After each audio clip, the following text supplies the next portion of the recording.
Hey there, how you doing? Charlie Winters here with horse racing tips for Friday, the 27th of September. Well, let's have a quick recap on Redcar's performance. Well, unfortunately, it was a losing day.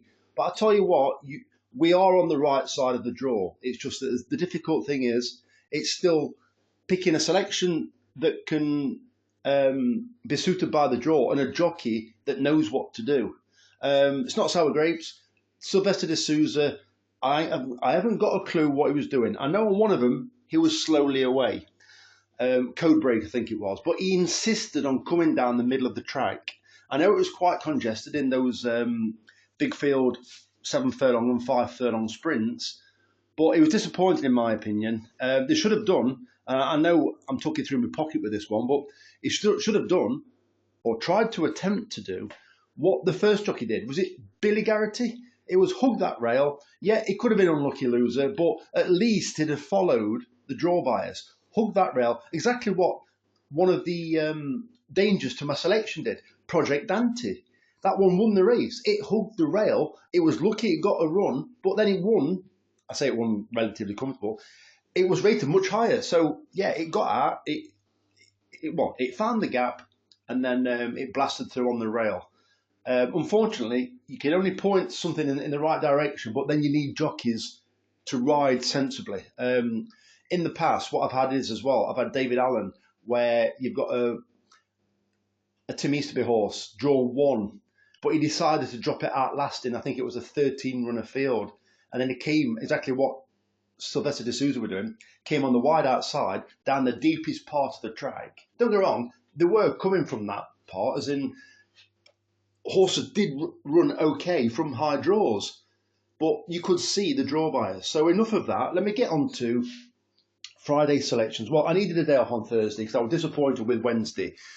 We will have good days at Redcar because you've got two or three big meetings at Redcar coming up, and it will be wet ground. So I'm looking forward to that. So as I said, let's get on to Friday's horse racing selections. So I'm going to Haydock. In fact, just give me a second. I believe I'm only going to Haydock. Yeah, that's right. We're going to Haydock. So I've gone for a slightly different bet. You're probably not going to like this bet, but you can still back the selections if you want to your own way. That's completely up to you. I think there are vulnerable horses. There are a number of small fields. So what I've gone for is 3 places instead of 2 races. And I've even gone, well, in fact, the entire bet is based around that. And that's something I've been wanting to do for a while because there's 7 runners in the vast majority of races. And I've actually gone for 2 decent price horses in the first race. And I think if we can get a bit of momentum from the first race, where I do think the favourites are, or the more fancied horses are vulnerable, then I think we've got a chance. So let me get into it. So the first selection, so what I've had is, I've had a 40 pence each way doubles, 20 pence each way trebles, and straight away that comes to £8. I know that's more than a normal stake, and I made that error to start off with. I should have split that down in half. And then what I'm also thinking about having is, I'm having £1 each way on the first 2 horses at the biggest prices. And then I'm tempted, how they run will give me like some indication of how we might get on for the day. And then I might have £1 wins on the rest of the selection. So I'm going to talk you through it now. So the first 2 horses are in the 143 at Haydock, paying 3 places instead of 2. And the emphasis is with Sky Bet, and it's the paying 3 places instead of 2. That's where the value lies. So it's Dandy's Angel at 11-1 and Sonnet Star at 10-1. Both these horses, in my opinion, have got decent chances anyway. I cannot understand why they are the outsiders of the lot. We're never too far away. When I say a price is wrong, we're never normally too far away from proving that that price is wrong. So there are a number of horses in this race that can often pull quite hard or take a keen hold. So I believe with Haydock's ground definitely not going to get any faster. I think it's soft, maybe heavy in places. If you're keen, you're not getting home. Don't get me wrong, you can still win, but in my opinion, your chance is greatly diminishes if you've got like quirks where you pull too hard, because you then need to perform, or you then need to, what do you need to do? You need to go that extra mile just to. If you're pulling hard, there's a good chance you're not going to get home. So you need to dig that little bit deeper. That's what I wanted to say. Bushfire is one of them. Susie Sparkle has done recently, and also I think it's Laudable has also been keen. Don't get me wrong, it's horses, 3 horses that are in good form, but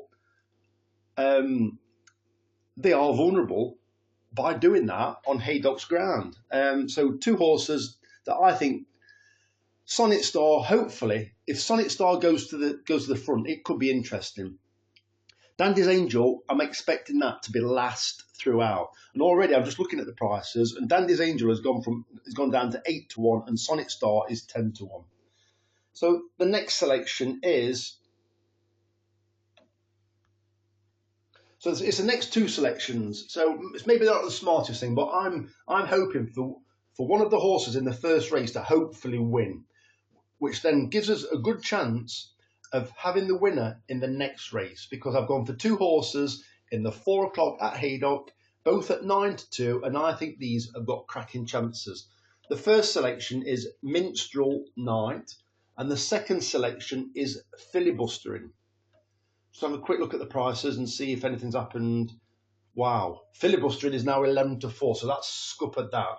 And Minstrel Knight is 5 to 1. That's literally, I put the bet on 10 minutes ago. I'm literally recording this video at 6:15. So I'm going to try and not mess around for much longer. Duran Fentiman is down for riding Filibustering. I can't see that happening. Unfortunately, he broke his leg at Pontefract on Thursday. So we'll see who's on that. It could be David Allen, or it could be somebody else who's already at the track or will be at the track. And the final selection is probably one of my more confident selections. Like, that's why I chose one horse. So I've gone for Billy No Mates at 5 to 1 in the 4:35 at Haydock, paying 3 places instead of 2. This is a horse that I think could win the race, but also there are horses in that race as well who I think could throw away the chances. I think the more fancied horses are vulnerable once again. Billy No Mates, I'm just checking, is still 5 to 1. There's a number of hurdlers in this race, which it leaves a bit of a nasty taste in my mouth, because what happens with these hurdlers that go run on the flat? A lot of them run actually flat, don't run that well, but you can get ridiculously well handicapped horses, and I'm thinking that Harry Durham horse could be one of those, but hopefully it doesn't do anything. It won last time out. Surrey Bell could be a bit of a danger, but I'm quite happy with Billy No Mates, if I'm being honest. And yeah, like, story of my life.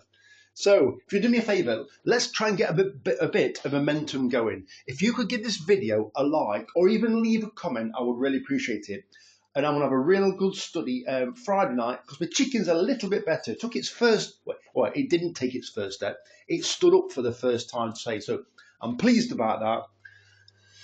I've been hand feeding it for 2 weeks now, and it finally ate something by itself. So I'm jackpot. So yeah, so give me a bit of luck for Friday, please, by liking this video. And have a real good, get me head stuck into Saturdays, because there's a number of decent races. I don't think it's the best weekend, but there'll also be a football bet as well. So it's about time we had a bit of luck on the channel. We've had the odd big price winner, especially at York recently, but York seems like years ago now. So yeah, so the very best of luck. Charlie Winters, over and out. Cheers, mate.